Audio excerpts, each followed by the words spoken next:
What's up mga bro? Welcome back nga po muli dito sa Silip at Giya ni Boss Bro. So yun, natapos na nga yung ating Friday racing na kung saan may mga dihadong lumusot sa ating 8 pakarera ngayong araw, no? Congratulations sa mga connection nila Madre Taberna, Street Magic, Beautiful Liana, Limon Sudan Pulse, Money for Bipani, Ready to Risk It All, Crolisa na ating long shot ngayong araw, at kay Mystic Jude. So congratulations sa mga connection ng mga nagwaging kabayo. Dito naman tayo ngayon sa Saturday Racing May 30, 2026 na kung saan merong inihanda sa atin na 7 pakarera si Metro Turf. So 7 karera lang yan. So race 1 pa lang, start na ng ating winner take all.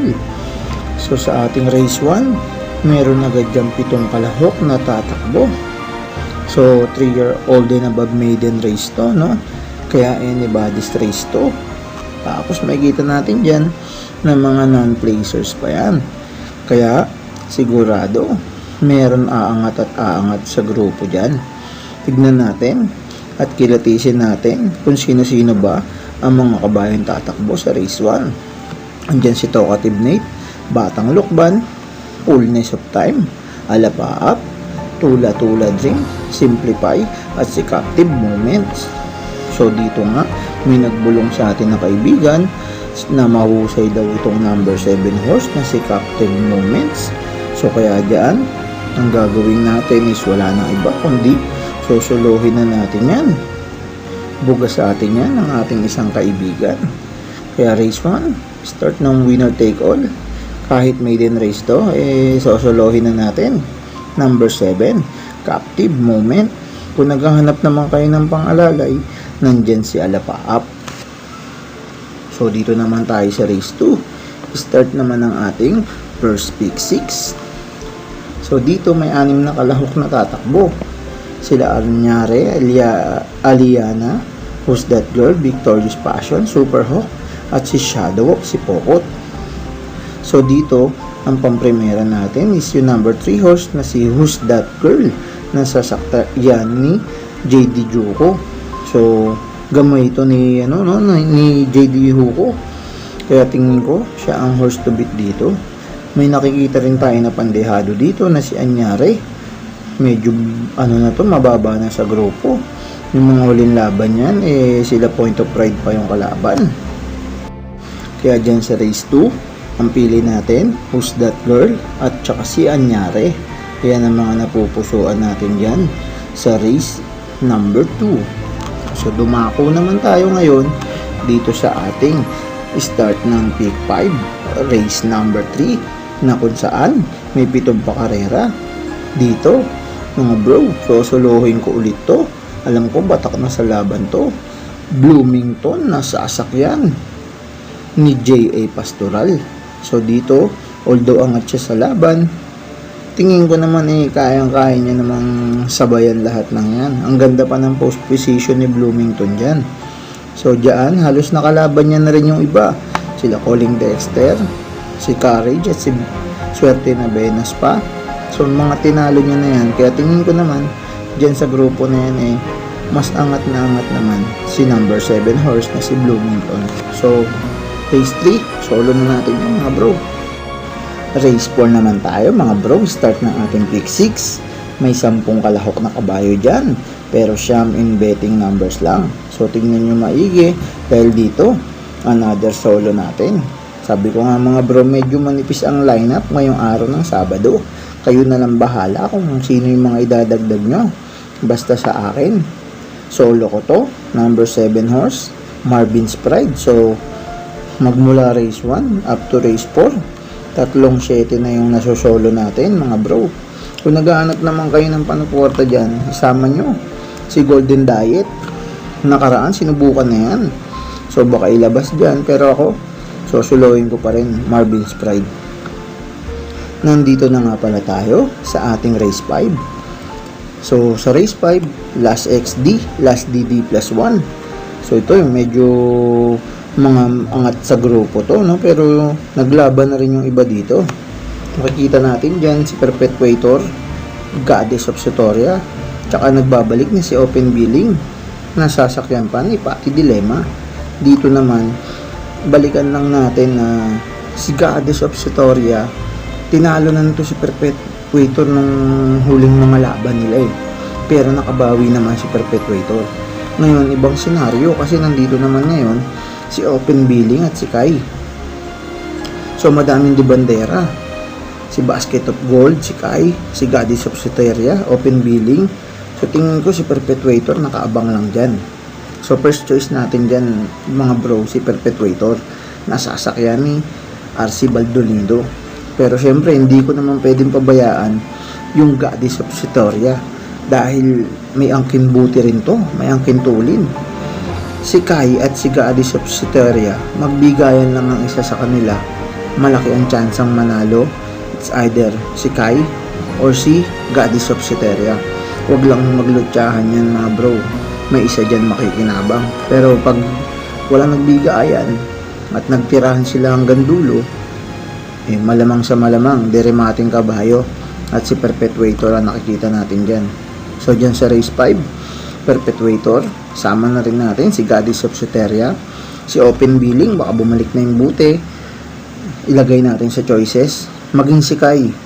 So yun nga, dahil nasabi ko, it's either may magbigayan kay Goddess of Soteria at kay Kai, meron isang mananalo sa kanila. Pag wala, matek, ang nakikita ko lang is si Perpetuator. So discarte nyo pa rin ang race 5, magdagdag, makibalita sa akin, yan ang pili ko dyan mga bro.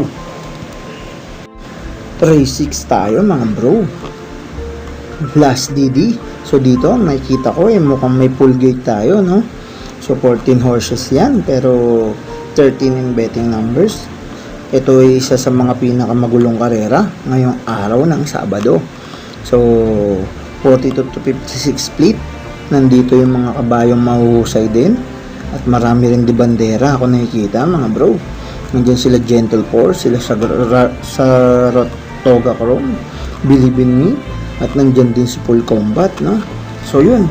So yung mga nabanggit ko na yun, halos sila lang din naman yung magiging pili natin dyan sa race 6. Pero ang ating first choice, ang nakikita ko dyan is si Full Combat Order. So sasakyan din yan ni RM Garcia. So, naibulong na rin sa atin ng kaibigan natin na maganda ang tinatrangko ni Full Combat Order. Kaya siya yung first choice natin dito. So, pero dahil nga maraming mabibilis at baka magunahan talaga yan at magbakbakan, sila Gentle Force, sila Matika, si Dixie Sky, Saratoga Chrome, nandiyan pa si Attorney Binona, Achiholi. Si Achiholi watch out dyan. Dark horse natin yan dyan. Dahil in the money lagi tinatakbo ni Achiholi. 1-4 meters to, milyahin niya to. Baka dito na isa likwat si Achiholi. Take note mga bro, Achiholi, long shot natin yan dyan sa race number 6. So yun, first choice natin, Full Combat Order. Sama rin natin si Matikas dahil last run, mistulang biyaheng hilaw lang yan, no? Si Saratoga Chrome, maganda na rin yung tinatakbo nito. Nakaraan, si American Paraya yung gustong talunin yan. Tapos, pampito lang yata siya, no? Kinatapsar ng huling takbo niya. Pero isama natin. So, dyan, ang nakikita ko muli, Full Combat Order, Gentle Force, si Matikas, sama rin natin, at si Saratoga Chrome. At yung ating long shot, na si Achiholi. So yan mga bro, discarte nyo race 6 dahil talaga mahirap yan. And we are down to our last race, race number 7. So dito, meron 13 kabayo na tatakbo. Almost full gate din tayo dito mga bro, no? So kung makikita natin dyan, nandyan yung number 6 horse na si Lady Bagred. So huling dalawang takbo nito, laging yamado, laging outstanding. Pero dumarating lang, segundo, Tricera. Pero ganun pa man, alam ko, nagbabatak lang to si Lady Bagred. Baka ngayon na isalikwat to dahil medyo mas gumaan ang laban niya dito. Although nandyan sila Ivan, Marengo at King Wash Pabco na magdadala ng bandera, isama mo pa si Hot Legs at Simon Laser, mga debandera yan lahat. So although si Lady Bagred nakasunod din no, pero tingin ko manonood lang to sa sa kanila, aabangan lang yung pacing ng mga yan, biglang sasalikwat yan pagdating ng likuan. Kaya sa akin mga bro, first choice ko pa rin yan, si Lady Bagred. So ang pampremera kong ilalagay dito na nakikita ko is yung si Barek na, no? Kasi always in the money rin to si Barek na. Baka bigla rin isalikwat, lalo na paratingan yung 5 kabayong kunin mo dito hindi pa safe So basta ako, pampremera ko dito mga bro, si Lady Bagred. Isasama ko rin dyan si Barek na, si Mirror of Justice, at si King Wash Popcorn. So sila Ivan, sila Marengo, baka magkaubusan sa unahan yan So dyan ako lalagay mga bro. So yun, short recap tayo sa ating mga piling kabayo. Race 1, sa uli natin si Captive Moments. Sa race 2 naman, si Who's That Girl ang napili natin dyan, at saka si Anyare. Sa race 3, sosolohin natin si Bloomington. Maging sa race 4, solo natin si Marvin's Pride. Dito naman na nakikita natin pampremera, si Perpetuators. At sa race 6 naman, si Full Combat Order. Sa race 7, si Lady Bagred. So yun, maraming salamat mga bro sa pakikinig sa ating silip at giya ngayong araw ng Sabado. Ito nga po pala, si Easy Win Racing na nagsasabing, hinay-hinay lang sa pananaya.